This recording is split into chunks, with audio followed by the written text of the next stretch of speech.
Ketika sudah sampai di dekat masjid, si kakek ini bukannya kemudian masuk ke masjid, malah berbelok ke arah yang lain.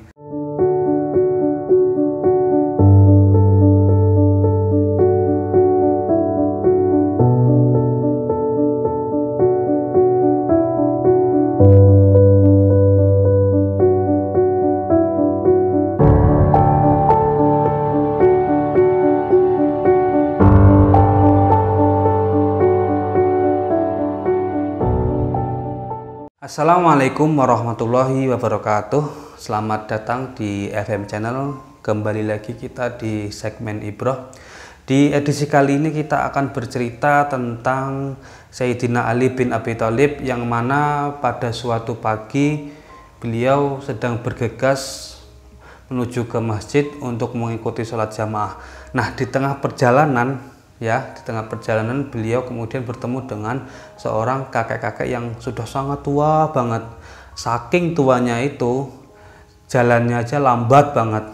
Tapi Sayyidina Ali menghormati si kakek ini dengan tidak mau berjalan mendahuluinya, meskipun mungkin Sayyidina Ali bisa aja ya karena lebih muda itu kan. Tapi Sayyidina Ali menghormati kakek ini dengan tidak mendahului jalannya, diikuti aja sampai seberapa lama.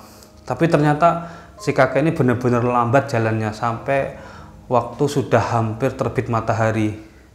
Nah, ketika sudah sampai di dekat masjid, si kakek ini bukannya kemudian masuk ke masjid, malah berbelok ke arah yang lain.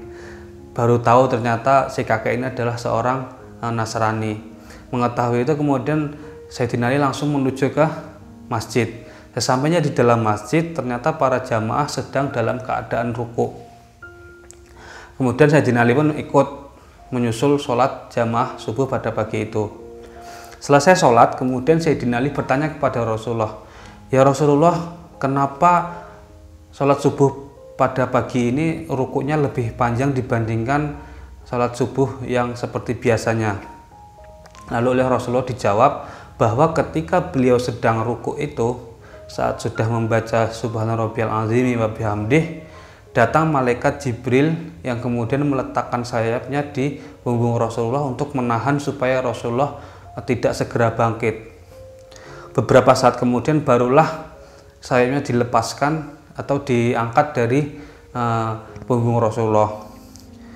Para jamaah pun juga banyak yang bertanya, kok sholat Rasulullah ini sholat subuh pagi ini kok beda dari biasanya, rukuknya lebih panjang. Kemudian datanglah malaikat Jibril memberikan kabar kepada Rasulullah bahwa ketika ia meletakkan sayapnya di punggung Rasulullah itu, di waktu yang bersamaan itu Sayyidina Ali sedang dalam perjalanan menuju masjid, tapi karena kemudian di tengah perjalanan bertemu dengan seorang kakek-kakek, ia menghormati kakek itu dengan tidak mendahuluinya, meskipun kemudian dia tidak tahu bahwa si kakek itu adalah orang Nasrani. Nah, di sisi lain kemudian Allah juga memerintahkan kepada malaikat Jibril, ini yang keren nih. Malaikat Jibril diperintahkan oleh Allah untuk mendelay terbitnya matahari. Keren banget ya, matahari aja bisa didelay terbitnya ya. Nah, ternyata Allah melakukan itu sebagai wujud penghormatan kepada Sayyidina Ali yang juga menghormati seorang yang lebih tua, meskipun ternyata tidak seiman lah, beda agama, tidak satu server lah kalau kita sekarang ya.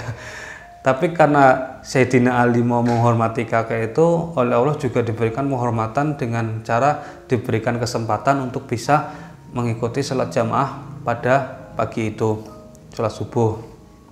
Nah, dari cerita ini kita bisa mengambil sebuah pelajaran bahwa kepada siapapun, apapun latar belakangnya, apapun agamanya, apapun sukunya dan sebagainya, kita tetap harus menghormati, terutama kepada yang lebih tua. Tidak ada alasan karena perbedaan apapun itu kemudian kita tidak menghormatinya. Penghormatan itu harus tetap diberikan selama itu kepada sesama manusia, kepada sesama makhluk yang lain pun juga kita tetap harus berakhlak yang baik, tidak semena-mena, tidak menganiaya dan sebagainya. Terlebih ini kepada orang yang lebih tua daripada kita. Jadi kita tetap harus menghormati.